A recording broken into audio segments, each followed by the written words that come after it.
말했지, 참 많이도 말했지. 원하는 것, 아픈 것, 억울한 것,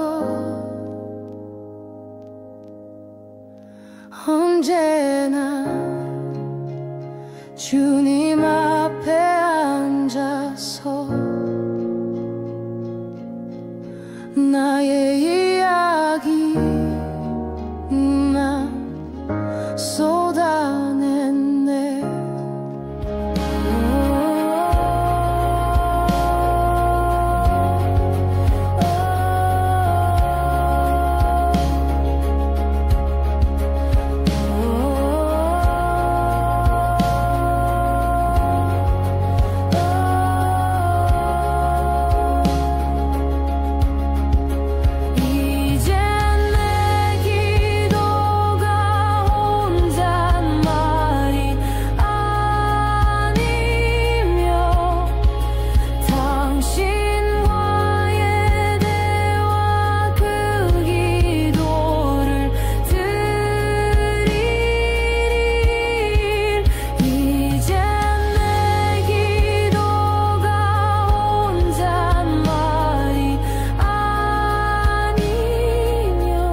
듣고 싶어요.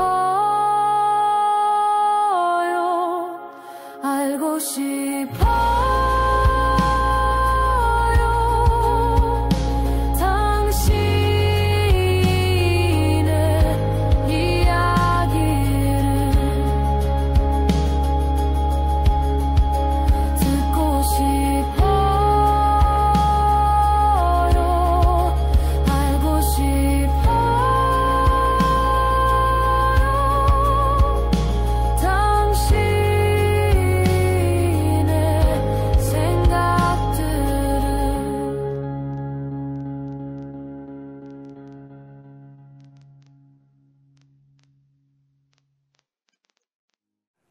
항상 부족한 저희들을 기도로 길러주신 어머님이 좀 생각이 났습니다.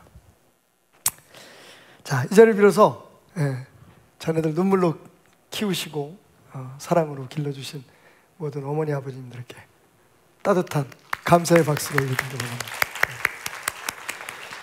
예, 기도밖에 없는 것 같아요. 자, 오늘부터 새로운 시리즈 시작합니다. 저희가 수요 강좌를 지난주까지 요한복음 더보기라는 주제를 가지고 함께 나눴고, 이제 요한복음 공부가 다 끝났습니다. 그래서 이제 10월달 첫 주부터 이제 돌아오는 수요일부터 저희가 그 누가복음 더보기라고 하는, 그래서 누가복음을 좀 더 깊이 함께 나누면서 주님의 이야기 들어보고 주님의 생각을 나눠볼 수 있는 그런 시간을 가지려고 하는데, 그 수요 강좌의 그런 스케줄에 맞춰서 주일에는 그 중에서 특별히 그 기도라고 하는 주제, 누가가 가장 강조했던 사복음서 중에 가장 누가만 강조했던 그 기도라고 하는 주제를 가지고 예수님의 기도, 그 우리들의 기도가 본받아야 될 모델이고 또 우리 기도의 근원이 되시는 예수님의 기도는 어땠을까? 예수님의 기도를 통해서 우리가 함께 기도를 배워보자 라고 하는 그런 목적을 가지고 예수님의 기도라는 주제로 오늘부터 새로운 시리즈를 시작하려고 합니다. 추석이 왔잖아요. 그래서 뭐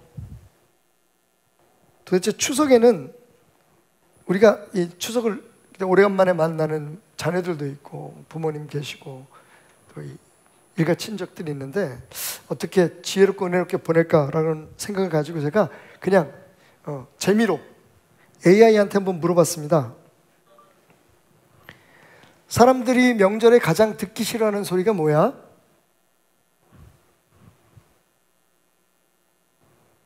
명절에 가장 듣기 싫어하는 말은 개인사를 묻는 잔소리가 대부분이에요. 특히 미혼에게는 결혼 관련 질문이, 취업준비생이나 20대에게는 취업이나 연봉 관련 질문이 가장 스트레스를 주는 것으로 나타납니다. 그 외에도 외모 지적이나 자녀 계획 등도 듣기 싫은 잔소리 유형입니다. 뭐 회사 생활 괜찮아? 너 좀 살찐 것 같다? 결혼은 언제 할래? 너 취직했니? 뭐 이런 이야기들이 굉장히 짜증난다는 얘기겠죠. 자, 그러면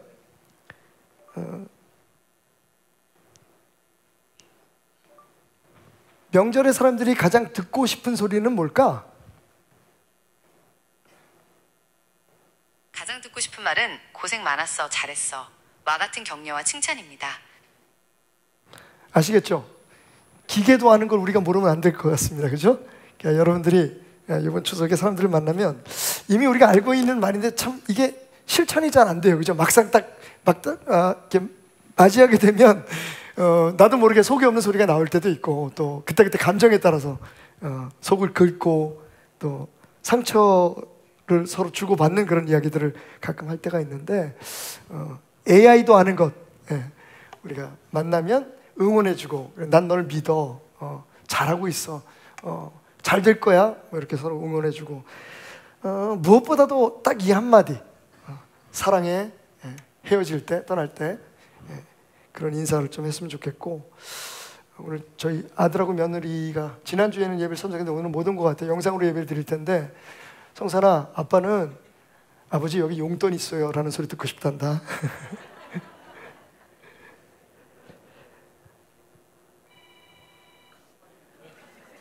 우리 아들인가? 얼마면 되냐고? 니네들 항상 하는 거 있잖아. 그 3장이면 된다. 3장. 농담이고요. 누가 어디서 전화가 와가지고.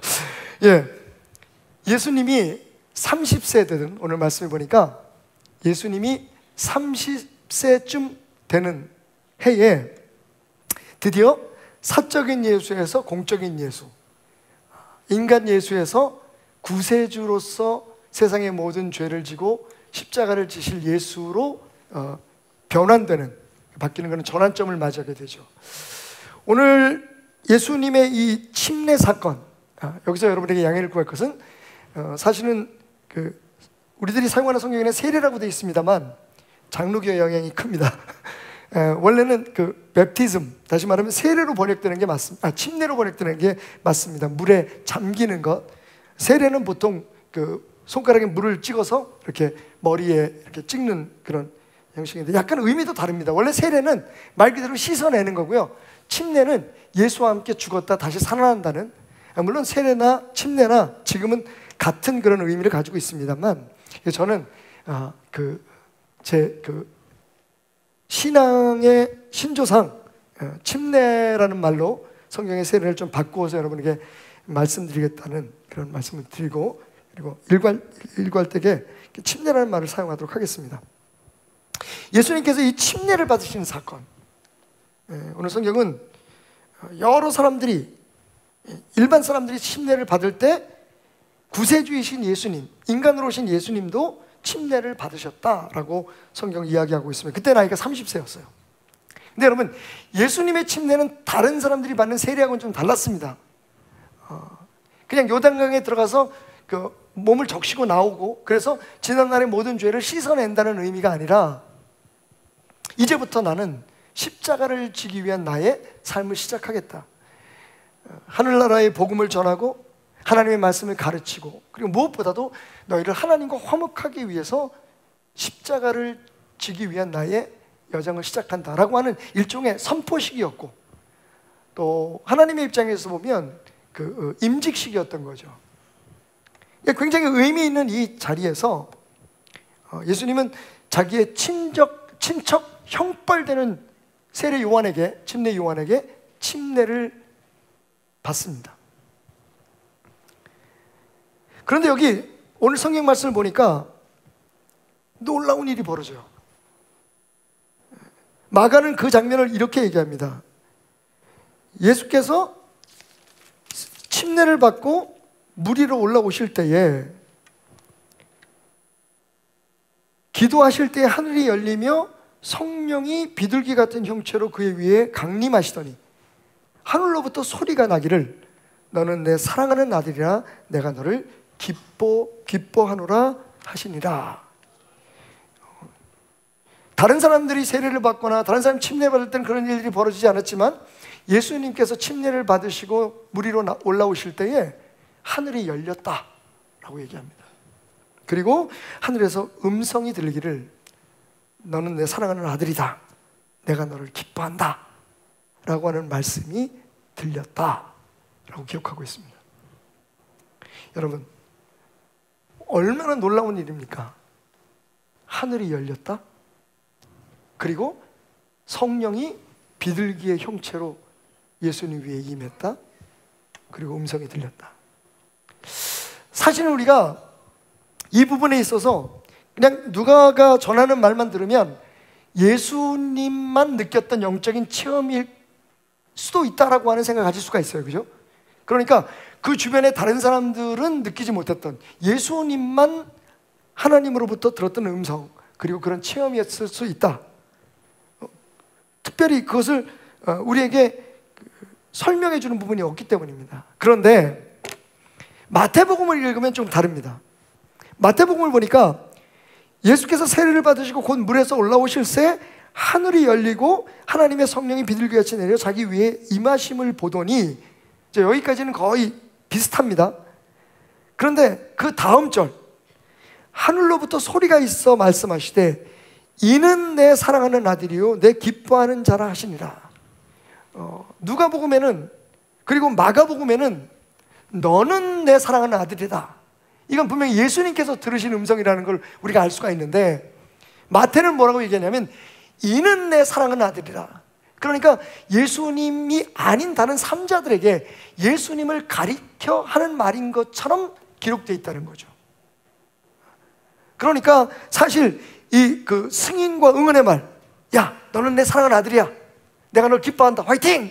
이라고 하는 이 하나님의 응원의 말씀이, 승인의 말씀이 사실은 그 주변에 있는 모든 사람들이 함께 들을 수 있도록 들려온 기적적인 음성이었다라고 보는 데에 별 무리가 없는 것 같습니다.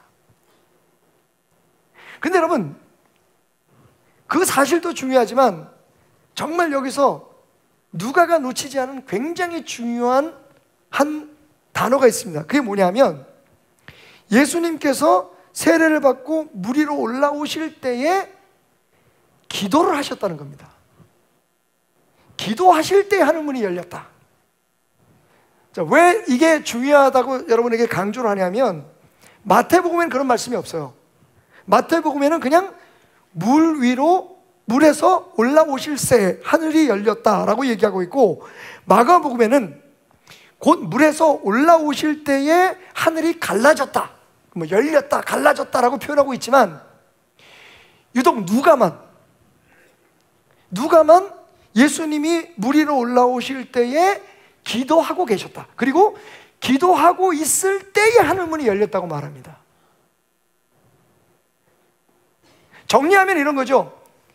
하늘문이 열리는 이 놀라운 사건이, 이 기적적인 사건이 어쩌면 주변에 있는 모든 사람들도 어떤 그런 그 방법으로든 느끼고 목도할 수 있었던 이 상황이 예수님의 기도 중에 일어났다는 거예요. 예수님의 기도의 응답이지 않았을까라고 생각할 수 있는 사건이었다는 겁니다. 여러분, 사실 누가는 예수님이 이 세상에서 공생애를 사실 때에 예수님 곁에 있었던 사람이 아니에요. 우리가 흔히 사복음서 하면 마태, 마가, 요한이 예수님의 제자였잖아요. 그러니까 누가도 예수님의 12제자 중에 한 사람이었을 것이다 라고 생각하기 쉽지만, 누가는 그 후에 예수님을 믿었던 사람이에요. 그리고 누가는 자기의 직업이 있었습니다. 의사였어요. 그 당시에 굉장히 지적이고 그리고 꽤 상위층의 그런 그 계급에 속했던 의사라는 직업을 가지고 있었던 사람이었던 거죠. 그러니까 누가는 예수님과 직접 함께 있었거나 예수님의 그런 그 주변에서 일어나는 일들을 직접 목격한 사람은 아니었을 수 있다는 거죠. 근데 그렇게 따지면 마태나 마가도 마찬가지입니다. 예수님께서 이 공생애 때 공생애를 시작하시고 침례를 받을 때 사실은 그 옆에 마태나 마가가 없었을 가능성이 많습니다. 그러니까 모두가 그 이야기를 전해 들었거나 성령의 감동에 의해서 이 글을 남겼을 텐데, 유독 누가만 예수님의 기도, 그것도 여러분 성경에 기록된 예수님의 첫 기도입니다. 당연히 예수님께서 엄마 품에 안겼을 때부터 기도를 배우셨겠죠. 그리고 예수님께서 자라면서, 사실 예수님의 청소년기라든지 청년기에 대해서는 거의 기록이 없잖아요. 많은 추측이 있습니다. 뭐 인도까지 가셔서 불교를 배우셨다, 뭐 무슨 말은 못하겠습니까? 근데 사실 그런 모든 것들은 다 우리가 믿을 수 없는 얘기고, 성경에 기록되지 않는 걸 보면 그렇게 중요하진 않았을 것이다. 그러나 동시에 우리가 추측할 수 있는 공생애를 위해서 예수님께서 30세에 세상을 구원하기 위해서 세상에 나오시기까지 충분히 영적으로 준비하고 계셨다. 증거가 하나 있죠. 12살 때 예수님께서 하나님의 말씀에 정통하셨습니다. 통달하셨어요. 그래서 6월절 잔치를 위해서 예루살렘 성전에 갔다가 예수님을 거기다가 홀로 놓고 부모님들이 모르고 고향으로 가는, 집으로 돌아오게 됐잖아요. 그래서 깜짝 놀라서 가는 길에 예수님이 없는 걸 알고 가봤더니 예수님이 며칠 동안 거기에 있는 박사들과 성경학자들과 하나님의 말씀에서 토론을 하고 있었고, 그 박사들이나 성경학자들이 예수님의 말씀에 너무 놀랐다고 성경은 기록하고 있습니다. 그러니까 예수님은 뭐 배워서일지 아니면 그렇게 성령의 감동에 의해서 이미 알고 있었는지 성경이 말하는 대로 지혜와 지식에 있어서 충만했고, 그리고 그 과정에서 예수님은 항상 하나님과의 교제가 있었을 것이라고 추측해 볼 수 있습니다. 근데 성경에는 누가가 처음으로 예수님이 드렸던 기도를 오늘 여기 기록하고 있는 거예요. 그 기도가 어떤 기도였냐면 세례를 받으시고 물에서 나오실 때에 드렸던 기도입니다. 그리고 그 기도는 놀라운 기적과 연결되어 있었다는 거죠. 혹시 알고 계십니까, 여러분? 우리는 신약성경 27번에 가장 많은 영향을 미치고 가장 많은 분량을 쓰신 분이 사도 바울로 알고 있습니다. 변함이 없어요. 맞습니다. 사도 바울이 신약성경에 가장 많은 분량을 기록했습니다. 근데 여러분, 두 번째 누굴까요? 누가예요. 누가가 두 권의 책을 썼는데 누가복음과 그리고 사도행전입니다.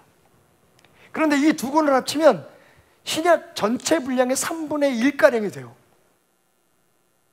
근데 이 두 분 사이에 커넥션이 있습니다. 아시죠? 누가는 의사였고 그리고 그 대필가로서 사도 바울이 아마 어떤 신체적인 문제가 있었을 것 같다는 추측들이 있어요. 뭐 안질 혹은 간질이라고도 얘기하지만 사도 바울이 직접 그 사역을 하면서 그 기록을 남길 수 있을 만한 건강 상태가 아니었었다. 그래서 그 사도 바울이 그 자기를 그 의료적으로 보필할 수 있는 의사였던 누가와 동반했고, 그리고 그 누가는 그 외의 시간에 성경을 기록한 거죠. 사도 바울의 사역뿐만 아니라 베드로 그리고 전해지는 많은 초대교회의 일들을 누가가 기록한 것이 사도행전이에요. 그런데 여러분, 이 누가가 사도행전을 기록하다 보니까 예수님의 하신 말씀과 사역, 그 세밀한 것에서는 직접 보진 못했지만 그 예수 그리스도를 믿고 예수 그리스도를 전하기 위해서 사역하고 있는 사도 바울, 베드로 그리고 많은 사람들을 보면서 느낀 게 뭐냐면 그들을 통해서 나타나는 모든 역사의 앞에는 항상 기도가 있었다는 거예요. 사도행전 한번 보십시오. 사도행전의 가장 극적인 장면이죠. 우리에게도 굉장히 의미가 있습니다. 이 땅에 교회가 탄생하는 마가 다락방의 오순절날 그 사건을 보십시오. 그때 하늘에서 성령이 마치 혀가 갈라지는 것처럼, 굉장히 시각적인 표현인 것 같아요. 그러니까 하늘에서 불이 진짜 눈에 보이게 슉슉슉슉 보였다는 거죠. 요새는 뭐 영화의 CG를 통해서나 볼 수 있는 그런 놀라운 기적이 그들에게 보였고, 그리고 모인 자리가 진동했다. 그리고 사람들이 방언이 터져 나오기 시작하고, 그러니까 자기가 알지 못하던 다른 나라의 말들을 fluently 아주 편안하게 능통하게 하기 시작했다. 그래서 복음을 전하기 시작했다라고 성경은 이야기하고 있어요. 근데 그 기적이 일어날 때도 뭐가 있었습니까? 그들이 모여서 전혀 기도에 힘쓰고 있을 때, 기도할 때 그 역사가 나타났다는 거예요. 베드로가 성전 미문에 장애인을 일으켰을 때 베드로는 선포하는 기도를 했죠. 바울이 설교를 듣다가 졸다가 떨어져서 죽은 유두고를 살릴 때 기도해서 그를 깨워냅니다. 사도행전에 일어나는 모든 사건들을 보면 성령이 임하는 사건, 기적이 일어나는 사건, 심지어는 고넬료라고 하는 이방인에게 베드로를 통해서 하나님이 복음을 전할 때도 베드로가 어디서 그 응답을 받았냐면 기도할 때 지붕 위에서 기도하다가 너는 저 이방인들에게 가서 복음을 전하라고 하는 말씀을 들었다고 얘기합니다. 그러니까 모든 역사가 기도의 역사, 기도로 인해서 일어나고 되어진 역사들의 기록이었다는 거죠. 그러니까 사실은 누가가 계속 그 사도행전을 쓰면서 그리고 자기가 본 것을 통해서 기도의 능력을 알았던 거죠. 그래서였을까요? 누가가 쓴 누가복음도 사실은 어느 책보다 기도에 대한 언급이 많습니다. 그것도 예수님의 기도에서 주목을 한 거죠. 생각해 보십시오. 누가는 제자들, 다시 말하면 예수님을 통해서 은혜를 받고 변화된 사람들의 삶에서 기도를 본 거예요. 근데 그들의 기도가 하늘에서부터 성령이 임하게 하고, 그리고 병자들을 살리고 죽은 자를 막 살리는 역사가 일어나는 거예요. 닫혔던 전도의 문을 열고 전혀 불가능한 것 같았던 일들을 막 일으키는 걸 보면서 도대체 이 기도의 힘은 어디서 왔을까? 역시 그 소스를, 그 근원을 예수님의 기도로 눈을 돌리게 된 거죠. 그래서 누가복음을 쓸 때 누가는요, 예수님의 기도를 계속해서 언급합니다. 일부러 연구를 한 거죠.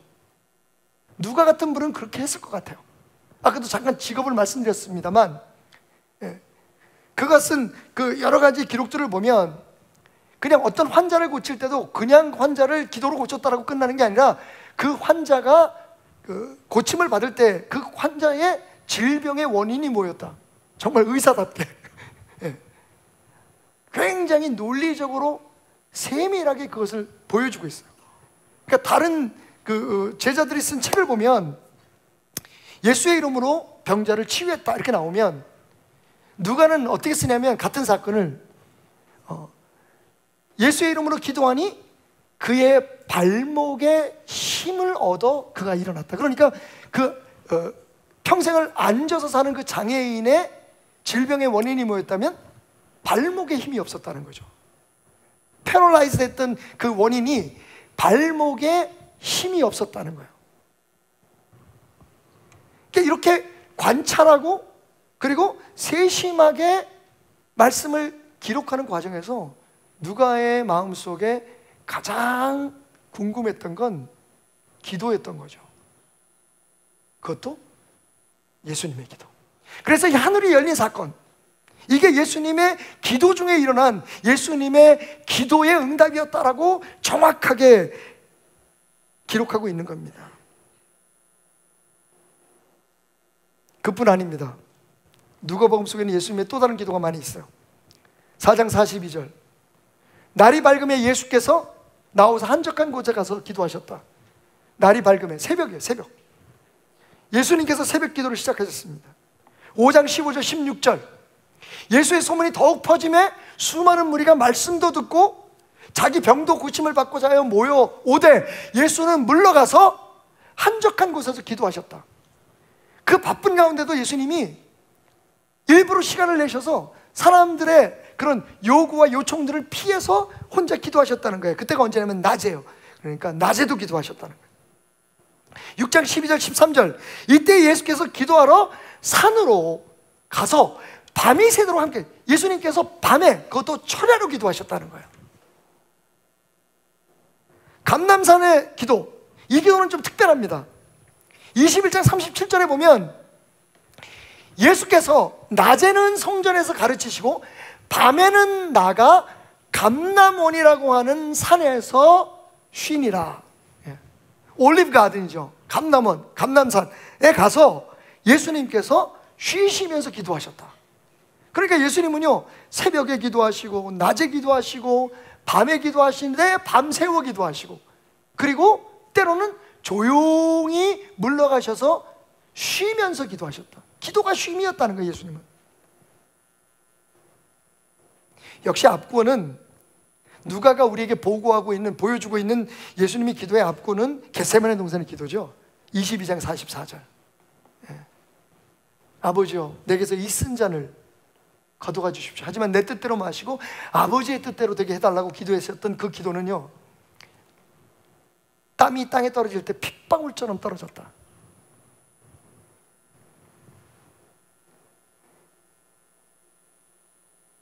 새벽, 낮, 밤을 새워 그리고 쉬면서. 근데 이 기도는요, 정말 하나님 앞에 간절히 땀방울이 떨어질 때 핏방울이 될 정도로 그렇게 기도했다는 건 간절한 기도를 뜻합니다. 그렇게도 기도하셨어요. 그리고 십자가에 오르셨을 때 23장 34절, 아버지여 저들을 사하여 주옵소서.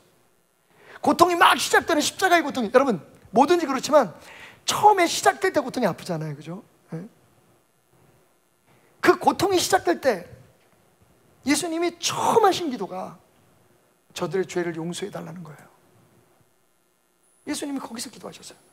그리고 예수님이 운명하시는 순간 23장 46절이죠. 예수께서 큰 소리로 불러 이르시되 아버지, 내 영혼을 아버지 손에 부탁하나이다. 그러니까 예수님은, 누가가 우리에게 알려주는 예수님은 기도로 사역을 시작하시고, 기도하시면서 사역을 하시고, 그리고 기도하시면서 운명하셨다는 거예요. 여기서 질문. 근데 왜? 그죠? 왜라고 물으셔야죠. 예수님이 기도할 이유가 뭐가 있어요? 만약 그 기도가 우리가 생각하는 것처럼 그 기도의 프라임 퍼포스가 원래 기초적인 목표가 지금 우리의 기도처럼 하나님 뭐 주세요, 이거 이루어 주세요, 구하는 것이고 요청하는 것이 기도라면 예수님이 기도해야 될 이유가 뭐가 있습니까? 누가복음 2장 마지막 절에 얘기한 것처럼 예수님은 지혜와 몸이 성장하면서 사랑과 하나님에게 사랑을 받았다. 예수님은 모든 면에 있어서 충분한 분이셨어요. 그리고 이미 하나님의 말씀도 통달하셨어요. 그런 예수님께서 만약 기도가 구하는 것에 불과하다면 뭘 더 구할 필요가 있었겠습니까? 뭘 더 요청할 필요가 있었겠어요? 그런데 중요한 건 예수님도 기도하셨다는 거예요. 그냥 기도하신 게 아니라 평생이 기도했어요. 무슨 일을 시작할 때, 무슨 일을 진행하면서, 무슨 일을 마칠 때, 그 인생의 모든 순간순간에, 심지어는요 밤새워서 쥐어짜면서 혹은 쉬면서 기도. 예수님의 삶은 정말 기도의 삶이었다고 누가는 우리에게 말하고 있는 거예요. 왜요? 그 답이 바로 오늘 이 말씀에 있습니다. 예수님이 기도하실 때 무슨 일이 일어납니까? 하늘이 열렸다. 할렐루야. 여러분, 기도는 하늘을 여는 겁니다. 마가는 뭐라고 얘기했다고요? 하늘이 갈라졌다. 갈라지든 열었든 중요한 게 뭡니까? 막혀있던 것이 열렸다는 얘기잖아요. 오늘 예수님께서 기도하실 때, 기도하실 새 하늘이 열리고 라고 하는 말대로 한다면 커튼을 여는 것처럼 막혀있던 그 하늘이 열려서 통하게 되었다는 얘기잖아요. 여러분, 맞습니다. 여러분, 기도는 여러 종류의 기도가 있어요.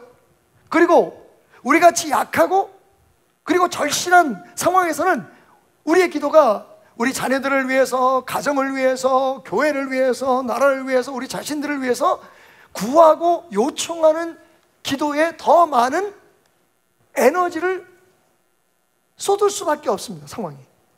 하지만 적어도 예수님이 드린 기도를 통해서 우리가 알아야 할 것은 그것이 기도의 첫 번째의 조건이 아니라는 겁니다.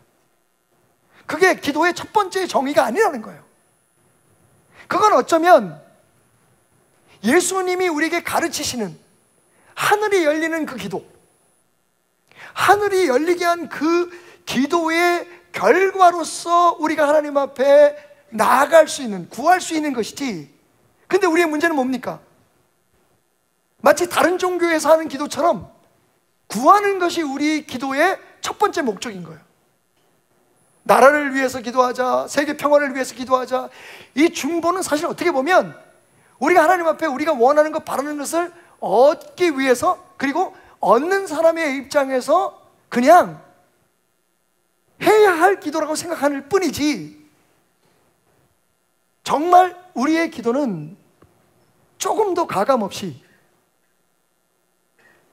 우리의 부족을 채우고 우리가 원하는 일을 이루기 위해서 하나님 앞에 구하는 것에만 초점이 맞춰져 있다는 거죠. 이 기도의 문제가 뭡니까? 그래서 구하는 것을 얻으면 약속이 난 듯이 더 이상 그 문제를 놓고 기도하지는 않아요. 심지어는 기도의 자리에서 그 사람을 볼 수가 없습니다. 왜냐하면 기도의 목적이 내가 원하는 걸 이루고 내가 구하는 걸 응답받는 거니까. 근데 여러분, 예수님의 기도는 그렇게 시작하지 않았어요. 그리고 예수님의 기도가 우리의 기도의 모델이 되어야 된다면, 여러분, 예수님의 기도의 목적은, 그리고 예수님이 그 기도를 통해서 우리에게 깨닫게 해주시고 누가가 우리에게 전하는 기도의 진정한 목적은 하늘 문을 닫혀 있었던, 막혀 있었던 하나님과 우리의 관계를 열어주고 하나님과 우리 사이에 진정한 소통, 그것을 이루는 것이었다는 거죠. 그것을 지금 누가는 강조하고 있는 거예요. 예수께서 물 위로 세례를 받으시고 나오실 때 하늘이 열렸다. 자, 그런데 여러분, 하늘이 열리니까 무슨 일이 벌어졌을까요? 이거 중요하잖아요, 그죠? 두 가지 일이 벌어졌어요.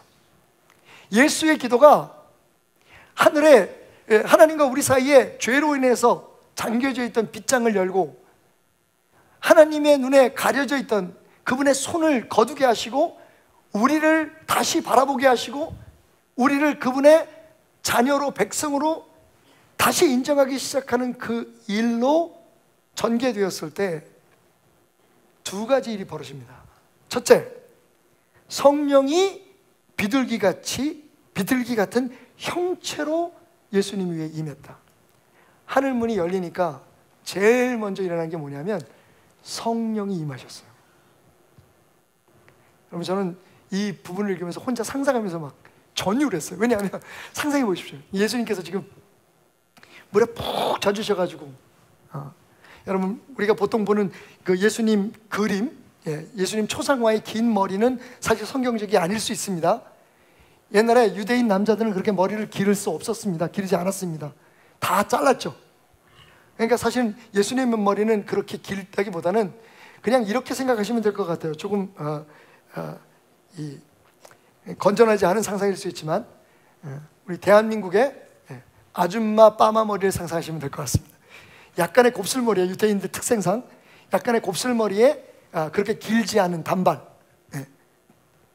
그런 머리셨을 거예요. 그럼에도 불구하고 물속에 온전히 잠기셨다가 나오신 예수님의 온몸은 다 젖어 있었겠죠. 옷부터 머리까지 다 젖어 있어요. 그래서 물에서 싹 나오시면서 무슨 바디워시 선전하는 그런 모습은 아니고 나오셔서 이렇게 두 손을 들고 하늘을 향하셔서 소리를 내서 기도하셨는지, 아니면 입만 움직였는지, 아니면 묵상으로 하늘만 바라보셨는지, 한 가지 우리가 추측해 볼 수 있는 건 우리처럼 눈을 감고 막 통성으로 기도하지는 않으셨을 것 같아요. 그때 그것이 전통이 아니었으니까. 그러니까 예수님이 두 손을 들고 다 하늘을 우러보셨겠죠.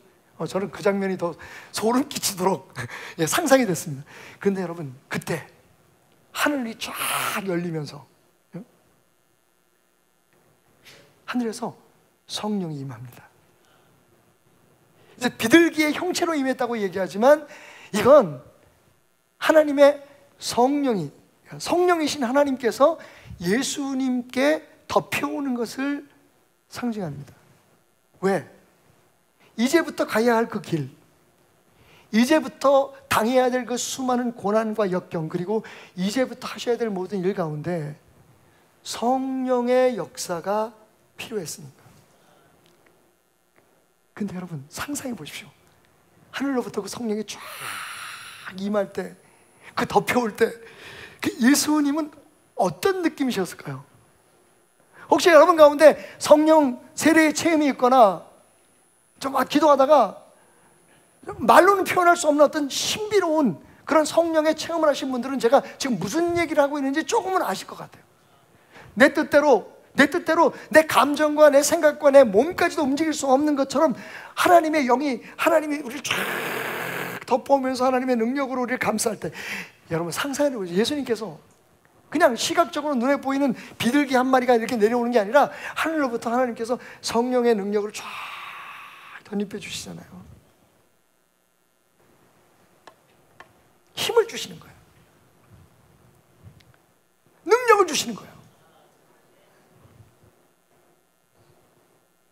empowered, 힘으로 덮어오시는 거예요. 여러분, 그 순간에 예수님은 얼마나 행복하셨을까요? 왜? 말씀드렸듯이 30살의 약관에 이제 가야 할 길이, 그 끝을 아세요. 예수님은 그렇게 길지 않습니다. 3년 정도의 짧은 시간 속에 예수님이 겪어야 될 그 고난, 겟세마네 동산에서 눈물로 기도하실 때 될 수만 있으면 있은 자를, 예수님은 그분의 그 고통이 어느 정도였을지를 아셨을 겁니다. 그런 예수님에게 하나님은요, 그것을 이겨낼 수 있는, 앞으로 어떠한 시험과 연단이 있을지라도 그것을 돌파하고 견뎌내고 참아낼 수 있는 능력을 예수님의 기도 가운데 부어주신 거예요. 예수님이 구했는지 구하지 않았는지 모릅니다. 하지만 한 가지 우리가 힌트를 얻을 수 있는 건, 이러한 역사가 바로 이 누가가 기록한 오순절 마가의 다락방에 거의 동일하게 일어나고 있는 것을 볼 수가 있어요. 그들이 120명이 모여서 숨어서 무슨 기도를 했는지 성경은 기록하고 있지 않습니다만 그냥 기도했다 그래요. 전혀 기도에 힘썼다. 그때 상상하지 못한 일이, 그들이 꿈도 꾸지 못하고 구하지 않았던 일이 벌어진 거예요. 그 일이 뭡니까? 그 첫 번째 일이 뭡니까? 하늘로부터 성령이 임한 거예요. 앞으로 너희들이 내 복음을 전하고 하나님의 나라를 세워나가는 데 있어서 얼마나 많은 시련과 연단이 있겠니? 잡혀가서 사자밥이 되고 불에 타 죽고, 너희들만 죽는 게 아니라 너희들의 그 고통과 함께 주변의 사람들과 가족들이 같은 아픔을 느끼게 될 텐데, 하나님은요 그런 그들을 그냥 내버려 두지 않으시고 성령으로 강하게 덮어 세우셨던 거죠. 근데 그 역사가 언제 처음 일어났느냐? 저는 이게 연관성이 있다고 봐요. 바로 예수님이 처음 기도하실 때 그 일이 벌어진 거예요. 그러니까 다시 말씀드리지만 우리의 기도의 첫 번째 목적은 하늘 문을 여는 거예요.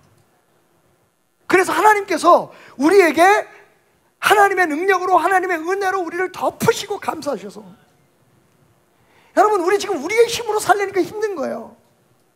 우리가 조금만 더 잘하면, 우리가 하나님을 조금 더 사랑하는 모습을 헌신으로 보여주면 하나님도 우리를 더 사랑하시겠지. 아닙니다, 여러분. 하나님은 우리의 힘으로 우리가 견뎌내도록, 왜냐하면요, 우리가 얼마나 이 세상에서 하나님의 사랑으로 살아가는 것이 힘들고 어려운지, 얼마나 많은 것을 내려놓고 빼앗기고 포기해야 되고 아파야 되는지, 얻는 것도 많지만 하나님의 백성으로 하나님의 자녀가 누리는 모든 축복을 누리기도 하지만 그것을 위해서 우리가 얼마나 많은 것을 내려놓고 얼마나 많이 비워야 하는지를 알기 때문에 그게 사람의 힘으로 안 되는 거예요. 그래서 보십시오, 여러분. 하나님을 예배하고 하나님을, 예수님을 배워간다고 하는 교회에 모여서 매일 쌈박질이잖아요. 매일 자기 주장, 매일 자기가 크려고 하잖아요. 교회끼리 경쟁하고, 교단끼리 경쟁하고, 교회 안에서 성도끼리 경쟁하고, 세대끼리 경쟁하고. 여러분, 왜 우리가 기도해야 합니까? 왜 예수님은 우리에게 그 기도를 가르치셨습니까? 보여주셨습니까? 우리의 힘으로는 할 수 없기 때문에 그래요. 하늘문을 열어야 됩니다. 닫혀 있었던 하늘문, 여러분, 예수님이 여신 그 하늘문은요 400년 동안 닫혀 있었던 문이에요. 아시죠? 구약의 마지막 선지자 말라기에서부터 예수님의 시대까지 400년 동안 성경은 기록되지 않았습니다. 하나님께서 문을 닫으셨던 거예요. 하나님과 완벽한 불통이 이루어졌던 거죠. 근데 예수님께서 기도하시는 그날, 예수님께서 침례를 받으시고 기도하셔서 하나님을 향해 두 손을 드는 그 순간, 그 닫혀있던 400년 동안에 닫혀있던 커튼이 열리고, 할렐루야, 막혀있었던 담이 무너지고, 그리고 첫 번째 일어난 일이 뭐다? 성령이 임한 거예요. 성령이 임한 거예요. 우리에게 이게 필요합니다, 여러분. 그런데 기도 없이는 안 돼요. 기도 없이 사는 사람들은, 기도를 중요하게 생각하지 않는 마태나 마가 같은 구원받기, 성령을 받기 전에 마태와 마가 같은 12제자 같은 베드로 같은 사람들은요 자기 힘으로 지금 신앙생활 하는 거예요. 세상에서 우리가 배웠던 사랑처럼 내가 너 더 사랑하면 네 사랑을 더 많이 받겠지, 내가 더 열심히 하면 하나님께서 날 더 많이 사랑해 주겠지. 여러분, 우리의 힘으로 자꾸만 종교적인 어떤 행태나 형식들에 얽매여서 옳고 그름을 따져가면서 사니까, 여러분, 성령이 임하면 성령이 우리에게 그 옳고 그름을 알게 하시고, 옳고 그름을 따라서 사랑으로 어떻게 행해야 될지를 알게 해주시잖아요. 일어나고 예수님도 기도하셨는데 도대체 기도 안 하고 이 세상을 살아갈 수 있는 사람이 어디 있겠습니까? 여러분, 솔직히 말씀해 보세요. 기도는 항상 뒤죠. 일단 행동이죠. 일이잖아요, 여러분. 교회 와서 열심히 일하시는 분들 참 많아요. 근데 그 일조차 기도가 되어야 된다는 거죠. 예수님처럼 일하시면서 기도하시고, 쉬면서 기도하시고, 자기 전에 기도하시고. 그러니까 예수님의 삶이, 예수님의 사역이 성령의 충만한 사역이고, 사람을 살리고 상처받은 사람을 위로하고, 심지어는 지금 같으면 교회에서 다 배척할 사람들이죠. 남편이 5명 있는 여자, 그것도 지 남편도 아니고, 현장에서 간음하다 잡혀온, 여러분, 요즘 교회에 그런 사람이 한번 왔다고, 밝혀졌다고 합시다. 난리가 날걸요. 뒤집어질걸요. 어떻게 저런 사람이, 우리 속에는 다 은큼하고 더럽고 추한 것들이 가득하면서도 어쩌면 우리의 부족함을, 우리의 죄의 많음을 감추려고 하는 행동일까요? 더 잘못된 사람들, 우리보다 더 나쁜 사람들을 찾아내면 우리는 마치 스스로 거룩해지는 것처럼. 여러분, 주님이 원치 않는 게 그거예요. 그런데 그게 우리의 생각으로, 우리의 힘으로 안 됩니다. 모여 앉아서 이야기하고, 우리의 이념을 이야기하고 판단하고, 그거 가지고는 안 된다는 거예요. 보세요, 교회가 막 둘러세로 갈라지고, 정치적인 면에서, 사회적인 면에서, 여러 가지 교육적인 이슈에서 다 사람들이 자기 주장만 하고 있잖아요.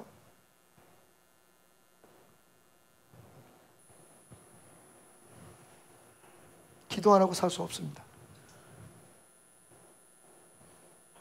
두 번째 일어나는 일은, 놀랍지 않습니까?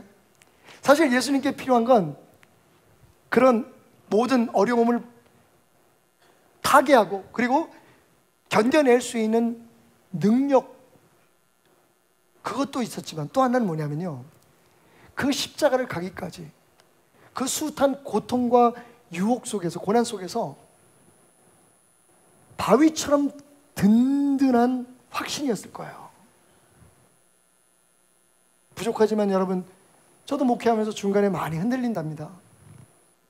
이번에 가서 선교사님들 얘기를 들어보니까 보통 캄보디아에서 제가 만나는, 적어도 학교를 운영하고 있는 선생님, 그 선교사님들을 만나니까 그분들이 다 20년, 짧은 사람이 8년이더라고요.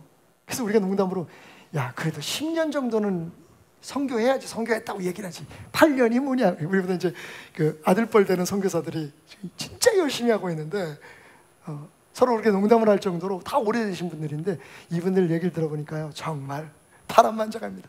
한 번쯤 우울증 안 하는 분이 없고, 한국 나오려고 보따리 두세 번 안 싸보신 분들이 없더라고요.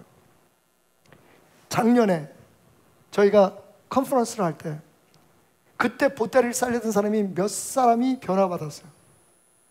제 설교를 통해서도 그렇지만 간증을 들어보니까 태국에서 선교하던 히스팝이라고 하는 젊은 친구들이 와서요, 브레이크댄스를 추고 막 길거리 전도를 했어요, 같이. 근데 선교사님 사모님 한 분이, 지금 우리 CN이라고 하는 캄보디아 선교의 제일 핵심적인 일을 하고 있는 선교사님 사모님 한 분이, 남편은 지금 그 캄보디아 왕립대학의 교수예요. 공대 교수인데, 참 재밌는 얘기 들었어요. 외국인들은 대학교 교수를 해도 국립대학이잖아요. 왕립대학인데 월급이 없습니다. 사무실도 없어요. 되게 이상한 나라예요, 그죠? 그러니까 이 선교사님은 100% 재능 기부예요. 근데 그 자리를 얻기 위해서 1년 동안 아무 일도 없는데 학교에 가서 1년 동안 똑같은 자리에 앉아서 기도하고 말씀 보고 사람들 만나고. 그러니까 나중에 학과장이 오더니, 너 여기 왜 이러고 앉아있냐 그러더래요. 1년 동안 난 너 우리 학교 교수인 줄 알았다고. 그래서 얘기를 했대요. 내가 여기 캄보디아 젊은이들 가르치고 싶은데 기회가 되겠네요. 그래가지고 기적적으로 교수가 된 거예요. 왕립대학. 캄보디아는요 공과대학이 없대요. 거기서 지금 과학을 가르치고 전기를 가르치는 일을 하는 거예요. 월급 하나도 안 받고. 다 생각해 보세요. 아니 국립대학, 예를 들면 서울대학 카이스트의 교수라 그러면 우리가 다 뭐 잘 살겠네, 뭐 괜찮겠네 이렇게 생각하잖아요. 와, 그러니 한국에서 큰 대기업에 비서를 했던 사모님이 그걸 견뎌낼 수 있겠어요? 아따, 게다가 이 선교사님이 경상도 사람이야. 내가 봐도 답답해 죽겠어. 그러니까 이 사모님이요, 막 우울증도 앓다가 공황도 앓다가 살기는 힘들죠. 아이들은 길러야죠. 그래서 보따리를 싸려고 하는데 컨퍼런스를 열린다 그래서 선교사님들하고 인간관계가 있으니까 오라 그러니까 에이 모르겠다, 한번 가보자. 갔는데 이 젊은 친구들이 자기처럼 누가 돈 주는 것도 아니고 그 무슨 행사가 있으면 가서 섬기고 뭐 교회 여기저기 다니면서 후원 조금씩 받아가지고 태국에서 10년 동안 그 불교 국가에서 10년 동안 캄보디아보다 훨씬 더 어려운 곳에서 복음을 전하고 있었다는 거예요. 그 친구들이 막 몸이 부서지도록 땅을 구르면서 춤을 추면서 하나님을 찬양하는데 그냥 무너져 버린 거예요. 예수님은 얼마나 힘드셨을까요?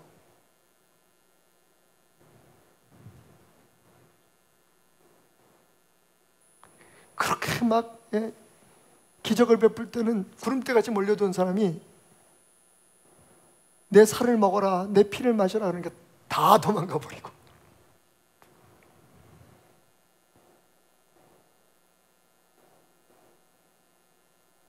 그렇게 세상을 구원하러 오셨는데 십자가에 못 박히기 위해서 침뱉음을 당하고 채찍을 맞으며 십자가를 향해 걸어가실 때 버텨낼 수 있는 힘이 어디 있었을까요? 여러분, 마지막 기도를 생각해 보세요. 아버지여, 내 영혼을 아버지께 맡기나이다. 바로 그 하나님 아버지에 대한 신뢰였어요. 바로 그 말인 거죠. 너는 내 아들이다. 내가 너를 기뻐한다. 네가 하는 일은 나의 기쁨이 된다. 잘하고 있어, 아들아.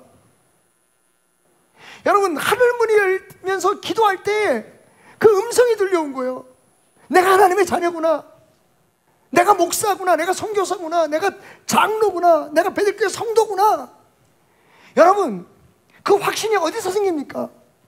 하나님은 이미 우리를 그렇게 부르고 계시고 알고 계시고 축복하고 계시지만 우리 스스로가 우리의 삶을 아니까, 우리가 하는 행동을 아니까 우리가 정말 이래도 되나? 하나님이 이래도 날 사랑하실까? 여러분, 그 확신과 그 승인과 응원이 어디에서 오느냐? 기도할 때 오는 거예요. 기도하는 사람이 내가 하나님의 자녀라는 것을 알 수가 있는 거예요. 왜냐하면 하나님의 자녀가 아니면 하나님 아버지라고 기도할 수가 없으니까. 그 기도하지 않으면서 신앙생활하는 사람은 그 확신이 없는 거예요. 그냥 종교인인 거예요.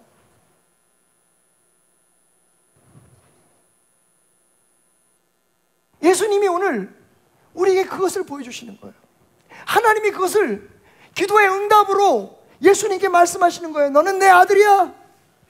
힘을 내라, 아들아.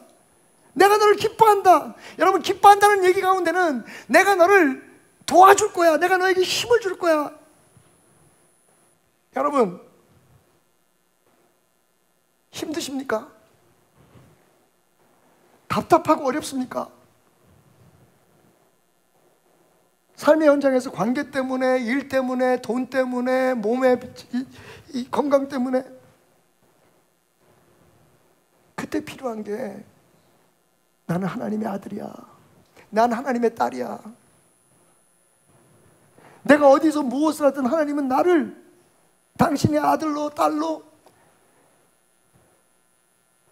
기억하고 계셔. 십자가에서 피 흘려 죽기까지, 십자가의 해산의 고통으로 나를 낳으신 나는 그 하나님을 내 아버지라고 부르고 있어. 여러분, 우리의 인생이 고해의 항해라고 얘기하지만 그래도 여러분, 그것을 이겨낼 수 있는, 예수님이 이겨낸 힘, 사도 바울이 이겨낸 힘, 베드로가 이겨낼 수 있었던 힘, 십자가에 거꾸로 매달려 죽으면서도 찬송을 부르고, 십자가에 매달려 불에 타 죽으면서도 머리가 기름틀에 쪼개지고 일주일씩 굶긴 사사의 밥이 되는 그 순간에도 질질 끌려가면서 이겨낼 수 있었던 건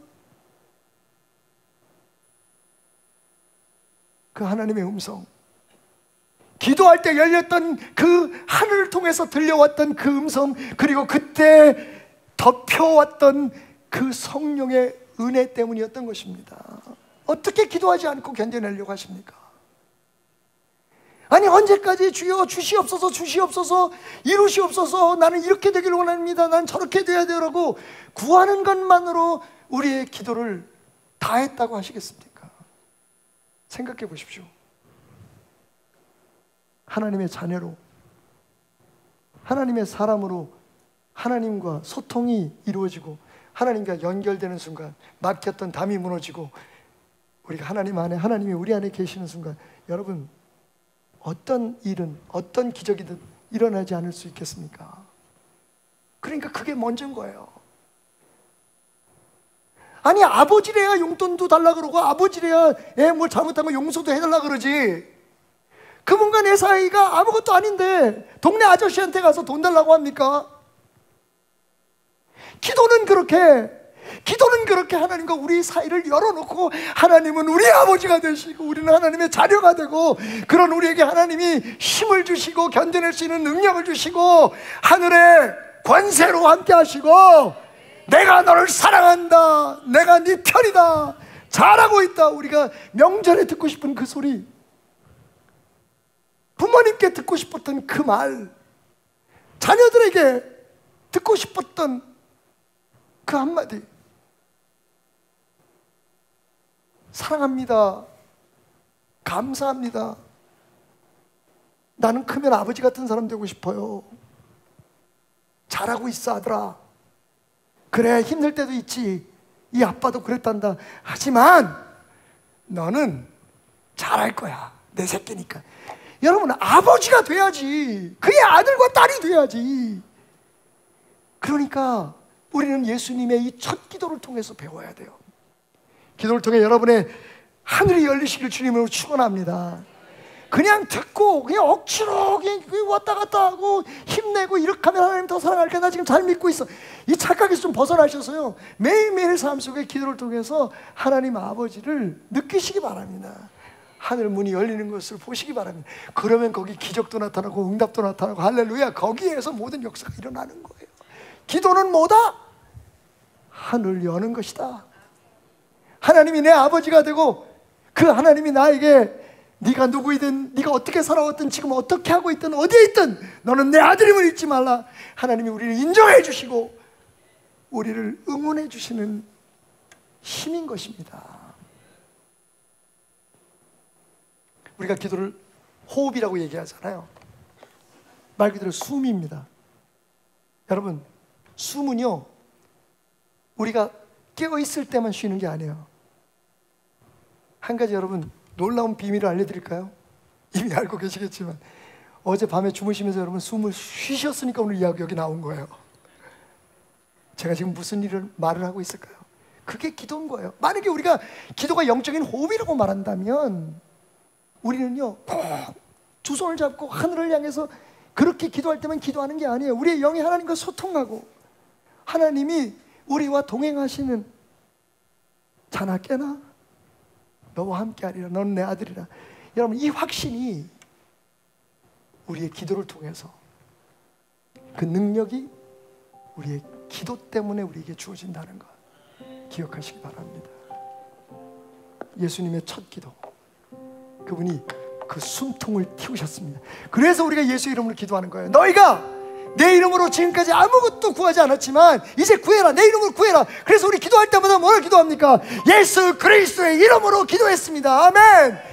주님의 그 숨통을 튼 기도, 하늘 연 기도, 그 예수님을 통해서 우리가 기도할 때, 예수님 안에서 기도할 때 하늘 문이 열리고 우리가 하나님과 하나 되는 놀라운 역사가, 성령님 안에서 그 힘으로 덮여지는 역사가, 내가 하나님의 자녀라고 하는 그 확신 때문에 세상을 이겨낼 수 있는 용기와 능력이 주어지는 것입니다. 당신의 기도, 예수의 이름으로 드리는 그 기도는 하늘의 문을 엽니다. 여러분, 여기서 하늘이 열렸다는 말이 수동형인 걸 아세요? 그냥 연 게 아니라 하나님이 열어주셨다는 겁니다. 지금 그 기도를 하나님 기다리고 계십니다. 얼마 전에도 한번 말씀드렸던 것 같은데, 우픈 얘기예요. 한 젊은 집사가 사업을 하다 어려움을 겪어서 당장 좀 많은 일들 가운데 힘은 들지만 그래도 가족들을 부양할 수 있는 택배 일을 밤낮으로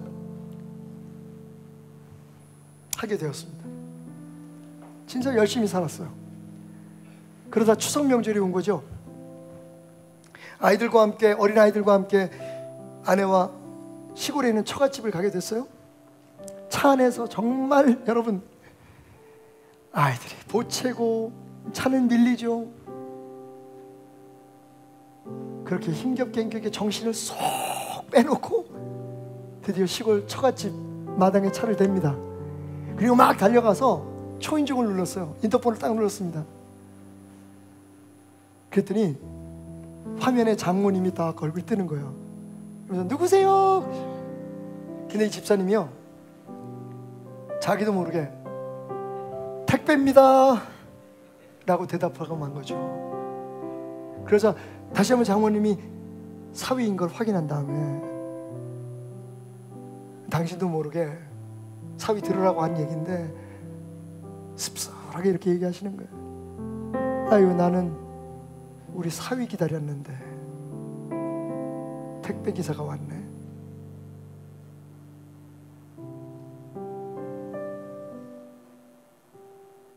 여러분,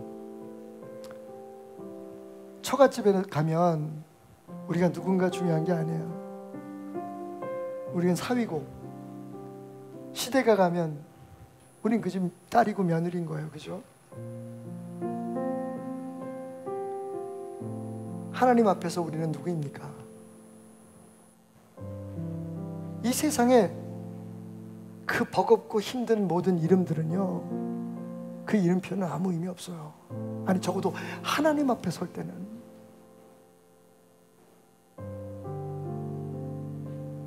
하나님 말씀하십니다. 너는 내 사랑하는 아들이야. 내가 너를 기뻐하노라. 잘 왔다 아들아. 잘 왔다 내 딸아. 여기가 바로 그런 것이고, 여러분의 기도가 그것을 확인하는 방법입니다.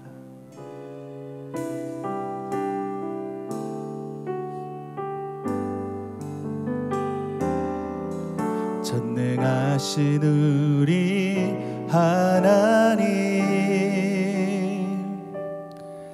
삶에 가득한 주님의 통치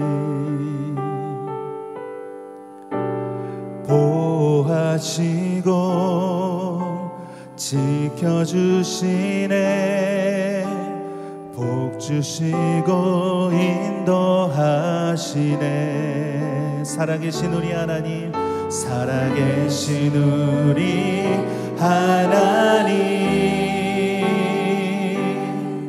삶에 가득한 주님의 임재 불러주시고 채워주시네.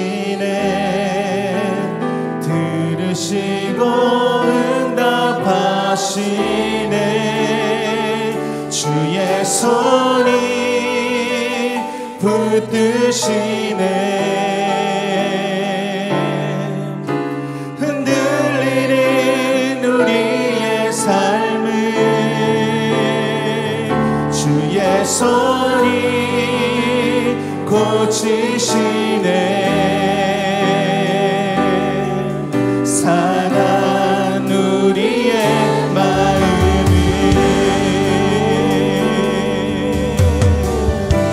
우리 같이 한 번 더 전능하신 우리 하나님 전능하신 우리 하나님 삶에 가득한 주님의 통치 보호하시고 지켜주시네 복 주시고 인도하시네 살아계신 우리 하나님 삶에 가득한 주님의 임재 불러주시고 채워주시네 들으시고 응답하시네 주의 손이 붙드시네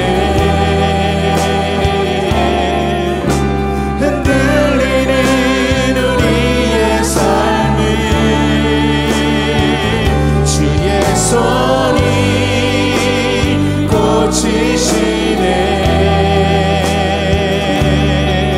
상한 우리의 마음을 주의 손이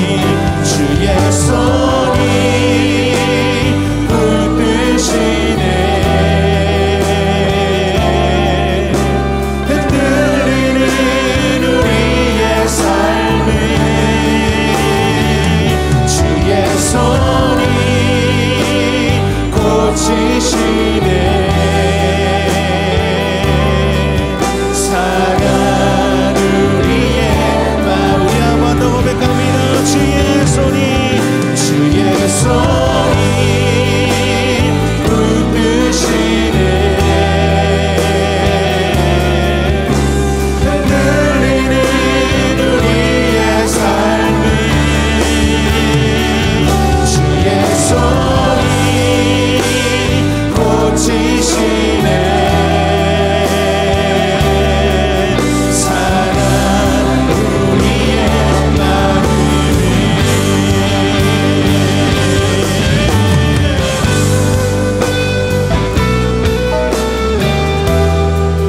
전능하신 하나님께서 오늘도 그 귀한 손으로 우리를 붙드시고 또한 지켜주실 줄로 믿습니다. 우리가 이 시간 한 번 더 우리의 마음과 뜻을 다하여 하나님 앞에 고백함으로 나가기를 소망합니다.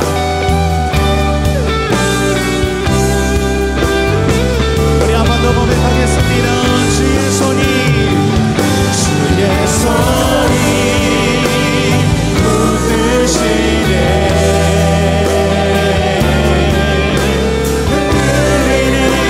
우리의 삶을 주의 손이 고치시네 상한 우리의 우리 마지막으로 한 번 더 고백합니다. 주의 손이 붙드시네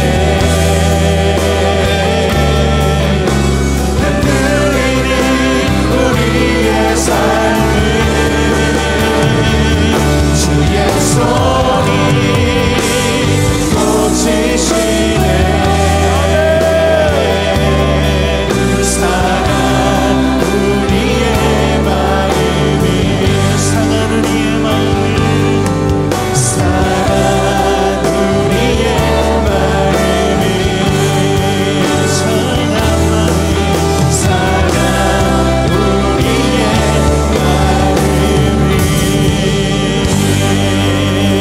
할렐루야 오늘도 우리를 고치시고 붙드실 주님의 손을 의지하며 나갑니다. 아멘.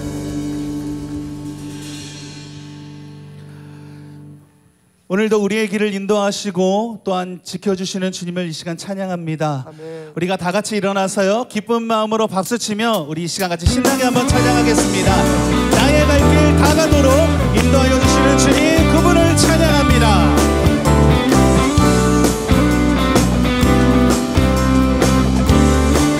나의 갈 길 나가도록 예수 인도하시니 내 주 안에 있는 그길 어찌 의심하리요. 믿음으로 사는 자는 하늘 위로 받겠네. 무슨 일을 만나든지 만사 형통하리라. 무슨 일을 만나든지 만사 형통하리. 무슨 일을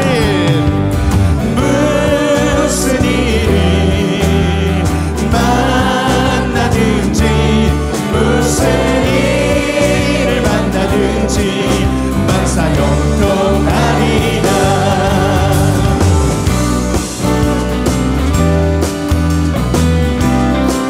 우리가 계속해서 하나님께 시간 찬양합니다.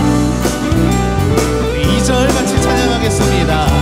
나의 갈 길 나가도록 나의 갈 길 나가도록 예수 인도하시니 어려운 일 당할 때도 정답 은혜 주시네. 나는 심히 고단하고 영원에 그가라나 나의 앞에 반석에서 샘물 나게 하시네. 나의 앞에 반석에서 샘물 나게 한 나의 앞에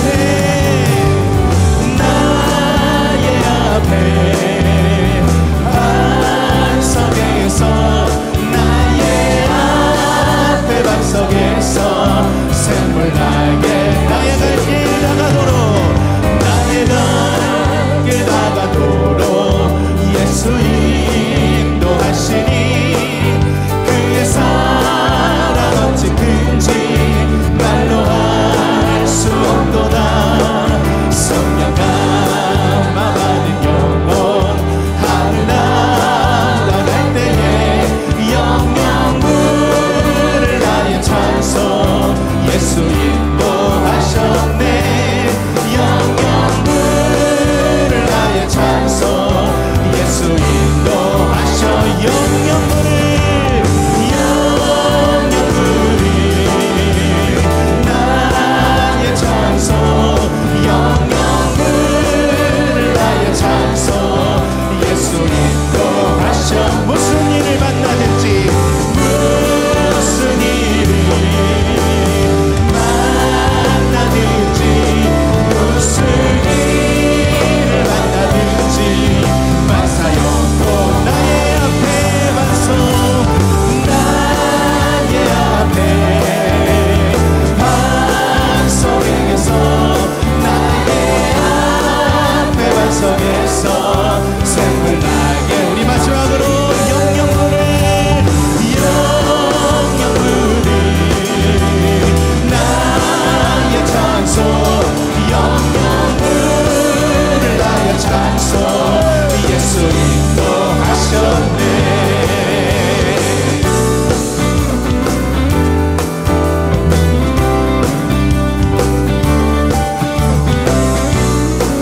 오늘도 나의 앞길을 밝혀주시고 인도하시는 주님을 찬양합니다. 할렐루야.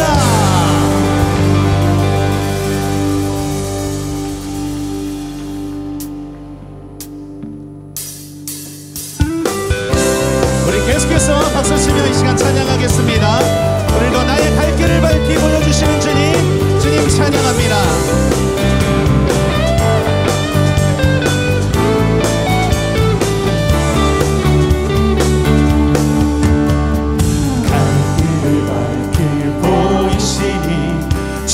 앞에 빨리 나갑시다. 우리를 찾는 구주 예수 고도라 하시네. 죄악 벗을 우리 영혼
구주를 믿으신 채로 소속히 3절 주를 여기 주를 여기 계시오니 나와서 주의 말씀을 기도하며 생각하니 참 진리시로다.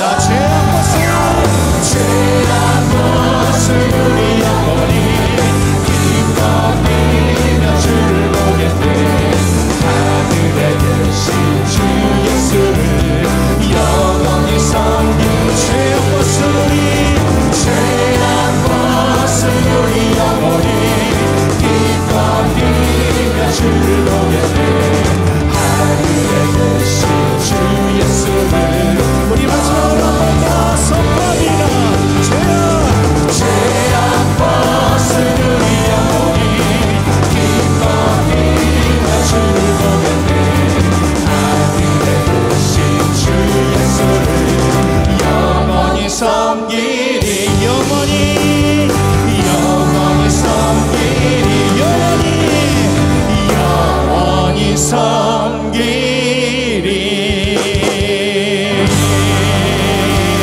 할렐루야. 주님을 찬양합니다.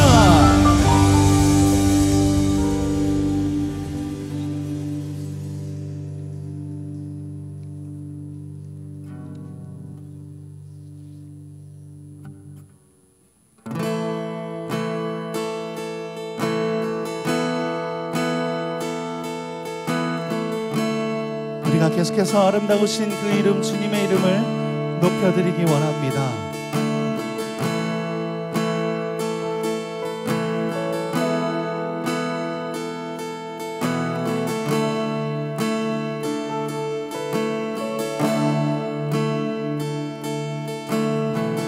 내 안에 주를 향한 이 노래 영원한 노래 있으리.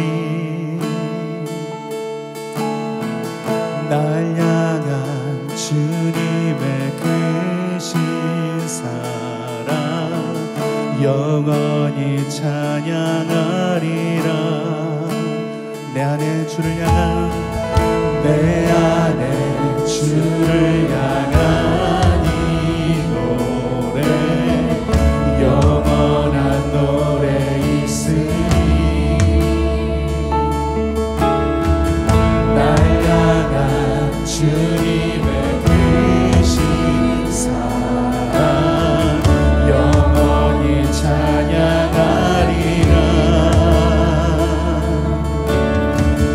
영원히 찬양하리라.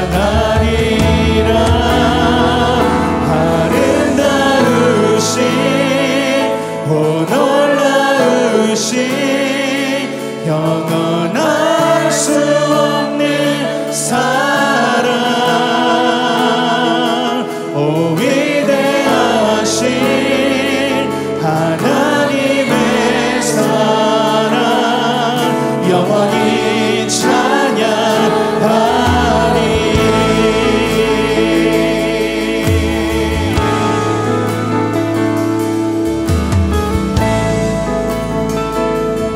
우리 계속해서 찬양합니다. 십자가 그 사랑을 찬양합니다. 십자가 그 사랑 찬양하리. 날 구원하신 그 사랑 내 삶을 들어 찬양하리라. 놀라우신 주의 사랑